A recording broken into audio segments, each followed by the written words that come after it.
정의당이 오늘 김건희 여사의 주가 조작 의혹 관련해 특검법 발의에 착수하겠다는 입장을 밝혔습니다. 이미 김건희 특검법을 추진 중인 민주당 행보에도 탄력이 붙을 분위기인데요. 두 야당은 앞서 50억 클럽 특검법도 각자 발의한 상황이죠. 국민의힘도 50억 클럽 특검에 대해서는 가능성을 열어놓은 상황입니다. 오늘 정치권 상황 국회 상황실에서 짚어보겠습니다. 정의당은 도이치모터스 주가 조작 사건을 원포인트로 한 김건희 특검법 발의에 착수하겠습니다. 법무부의 수사지휘권 발동에 저항하던 결기 있는 검찰은 어디로 간 겁니까? 수사지휘권은 핑계이고 용산 대통령실 법무부로부터 수사지휘를 받고 있다는 게 솔직한 답변이 아닌지. 네, 그동안 검찰의 수사를 지켜보겠다고 했던 정의당이 입장을 바꿨습니다. 김건희 여사에 대한 특검법을 발의하겠다 이렇게 밝힌 건데요. 도이치모터스 주가 조작 사건 딱 하나에 대해서만 대상으로 삼았습니다. 김 여사가 연루된 권오수 전 도이치모터스 회장의 주가 조작이 유죄 판결을 받았죠. 그 1심 이후에 정의당은 김 여사에 대한 검찰의 소환 조사를 촉구해 왔습니다.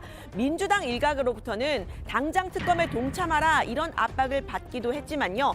일단은 검찰 수사를 지켜보겠다면서 한동훈 장관을 향해서 수사 지휘권을 발동하라고 했었습니다. 명백한 수사 대상을 검찰이 소환 수사하지 않는 것에 대한 한동훈 장관의 입장은 무엇입니까? 묵인하고 넘어가자면 그것이야말로 법치주의 파괴 아닙니까?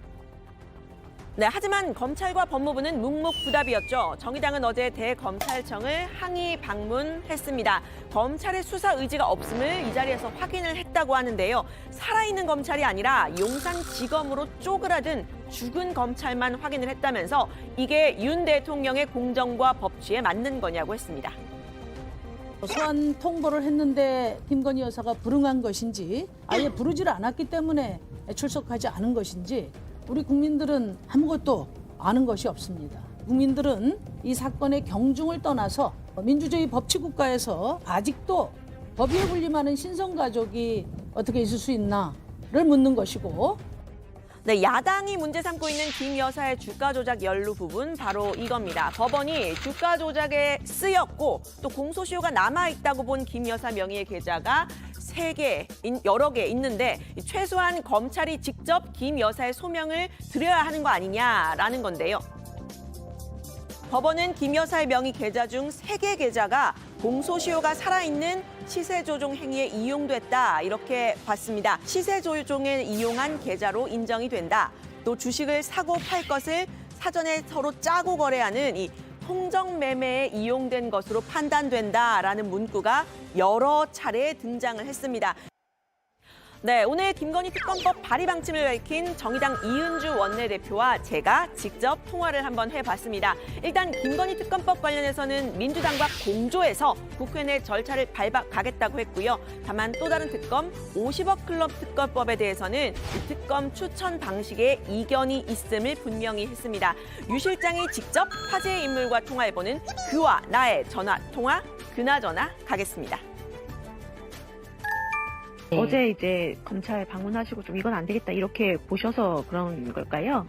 실제 소환을 요구했는지, 요구했지만 김 여사가 소환에 불응한 건지 모른다고 하면서 수사지휘권이 검찰은 없다고 이 얘기만 이제 반복하는 거죠. 검찰한테 더 이상 맡길 수 없다. 국회의 역할을 하겠다라는 거고요. 당연히 김건희 여사 특검과 관련해서는 여당이 추천권을 가질 수는 없는 거죠. 여당을 제외한 야당과 정의당을 포함한 그렇게 생각하고 있습니다. 50억 클럽 연루 집단이잖아요. 양당은. 민주당도 마찬가지여서 그래서 특검 추천권은 행사를 제한하는 게 맞고요. 과거 드루킹 특검 때도 민주당이 추천하지 않았잖아요. 우선되어야 하는 거는 50억 클럽 연루 집단. 이 사람들에 대해서 국민적인 불신과 공분을 해소하는 게 이번 특검의 제1 원칙이다. 네, 민주당도 오늘 김 여사 관련 공세에 박차를 가했습니다. 당내 주가 조작 의혹 TF가 이렇게 기자 간담회를 열었는데요. 민주당은 최근 검찰이 무혐의 처분을 내린 또 다른 사건이죠. 코바나 컨텐츠의 이 뇌물성 협찬 의혹에 대해서도 문제를 삼았습니다. 검찰 수사선상에 올랐던 5개 기업이 코바나 콘텐츠에 협찬한 사실이 확인되었습니다. 이 기간에 윤석열 대통령은 국정농단 특별검사 수사팀장 또 서울중앙지검장을 거쳐서 검찰총장에 지명됐습니다. 김건희 여사를 성역화하고 김건희 여사 주변에 증거만 찾지 못하는 무능력한 윤석열 검찰. 코바나 콘텐츠 수사에 대한 무혐의 처분은 법조계 내부에서조차 비판을 받고 있습니다. 네, 민주당은 이미 이 김건희 특검 추진 중인 상태죠. 오늘은 한동훈 장관에 대한 공개 질의서를 이렇게 국회의장실에 제출을 했습니다. 특검 도입에 대한 입장을 밝히라라는 건데요. 이 국회가 절차를 거쳐서 공식 질문을 하면 공식 답변을 해야 한다라는 국회 법을 활용했습니다. 송기현 TF 단장은 살아있는 권력 수사가 제대로 작동되지 않을 때 유일한 수단인 특검에 대한 입장을 한동훈 장관이 밝히라고 했습니다. 도이치모터스 주가 조작 수사팀은 김건희 여사의 소환 조사를 요구했으나 김건희 여사가 소환 조사에 불응한 것으로 밝혔습니다. 그런데 이복현 금융감독원장과 김건희 여사 측은 김건희 여사가 소환 조사를 원했지만 수사팀에서 소환 조사 통보를 하지 않았다는 정반대 주장을 하고 있습니다. 당시 김건희 여사 측은 수사팀의 소환 조사 통보 요구에 서면 조사로 대처할 것을 요청한 것으로 확인되었습니다. 김건희 여사 측에 소환 조사 통보를 했는지, 김건희 여사에 대해서 언제쯤 소환 통보할 계획인지 이상의 질문에 대해서 답변해 주시기 바랍니다. 네, 정의당이 직접 나서면서 민주당의 김건희 특검법도 탄력을 받을 것으로 보이는데요. 민주당과 정의당이 각자 발의한 50억 특검법 공조가 가능할지도 관심입니다. 앞서 이은주 원내대표의 말 들어보신 것처럼 정의당은 대장동 관련 특검법인 만큼 이 특검 추천에서 민주당이 배제돼야 한다 이런 입장이지만요. 민주당은 협의를 좀 해서 정의당이 실질적으로 추천을 하면 민주당이 수용하는 방식을 말했습니다.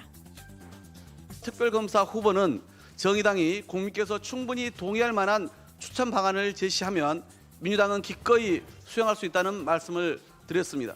애초에 국민 대표성과 국회 전례, 절차적 정당성 등을 따르려는 의도였기에 정의당 제안을 마다할 이유가 없습니다. 네, 반면 국민의힘의 입장은요. 일단 김건희 특검법에 대해서는 전혀 염두에 두고 있지 않은 듯한 이런 모습이고요.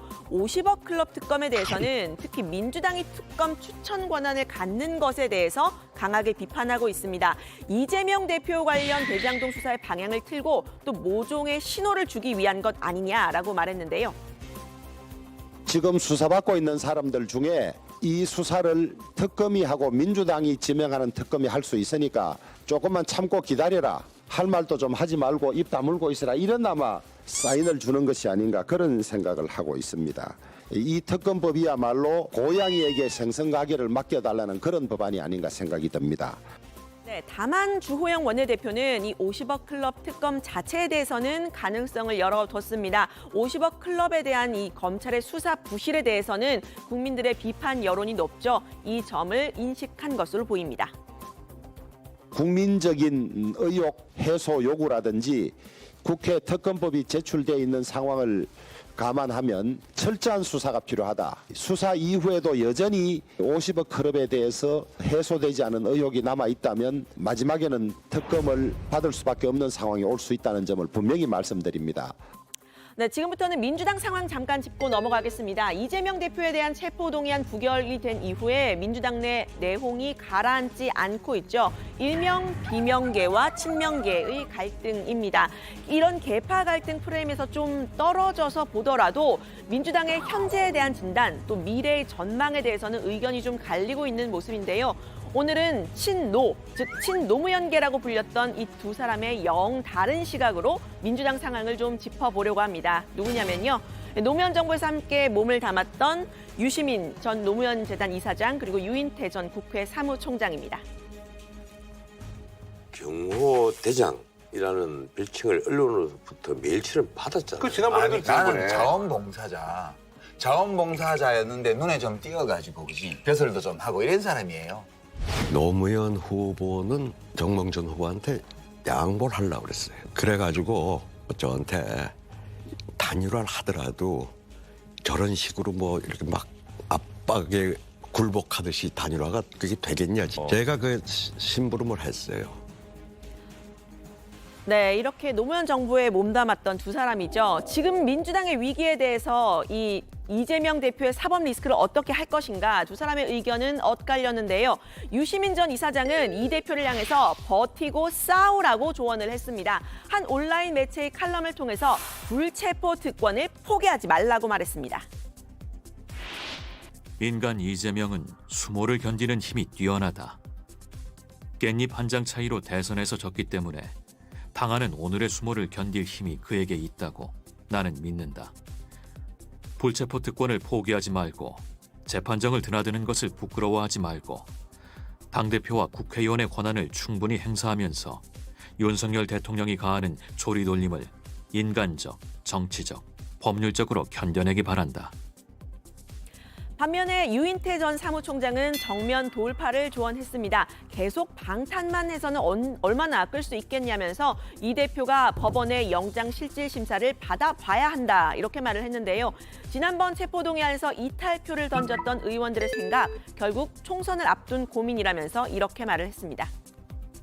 한번 실질심사를 받아보는 게 그리고 사법부에 그러지 않고 리더십이 생기겠냐 뭐 이런 고민들을 하는 의원들이 좀 있더라고요. 지금 이재명 대표가 지금의 스탠스로 총선까지 임할 수 있겠느냐. 여기에 대해서 좀 회의적으로 보는 의원들 숫자는 꽤 된다고 봐야 되지 않겠어요. 네, 유시민 전 이사장은 비명계의 지난번 이탈표 강하게 비판했습니다. 다음번 체포동의안이 오면 이탈표가 더 줄어들 거다 이렇게 예측을 했는데요. 현 시점에서 야권의 대선 후보는 실질적으로 이재명 하나뿐이라면서 이렇게 말했습니다. 자폭 테러로 민주당을 혼돈 상태에 빠뜨리기로 마음먹거나 민주당을 나가 신당을 만들 각오를 하지 않은 한 그렇게 할 수 없을 것이다. 민주당의 비주류 국회의원들은 이재명 대표에게 수모를 안겨주고 싶었을 뿐이다. 신당을 만들 배짱도 없고 총선에서 독자 생존할 능력도 없다. 네, 유 전 사무총장은 이 대표가 당내 강성 지지층에 휘둘리고 있거나 방치하고 있다 이렇게 봤는데요. 최근 이 대표의 자제해달라는 요청도 늦었고 진심이 느껴지지 않는다고 말했습니다. 문재인 대통령도 그때 그 강성 지지층을 양념이라고 한 게 큰 실수이듯이 지금 뭐 저런 데 끌려 가가지고는 별 희망이 안 보이는 거죠. 그러니까 좀 저렇게 하는 거를 좀 즐기다가 야 이거 좀 너무 나가니까 아이고 이거 좀 말려야 되겠구나 뭐 이런 걸로 보여지대요. 네, 두 사람 모두 민주당과 이재명 대표를 아끼는 마음인 듯하지만요. 그 방식의 차이가 현실에서는 너무 다른 스탠스로 이해가 되는 듯합니다. 민주당이 위기를 잘 헤쳐나갈 수 있을지 결국 키는 이재명 대표가 쥐고 있는 듯하죠. 오늘 발제는 이렇게 정리합니다. 정의당 김건희 특검법 발의 쌍특검 탄력 받나? 친노 유시민 유인태의 다른 해법.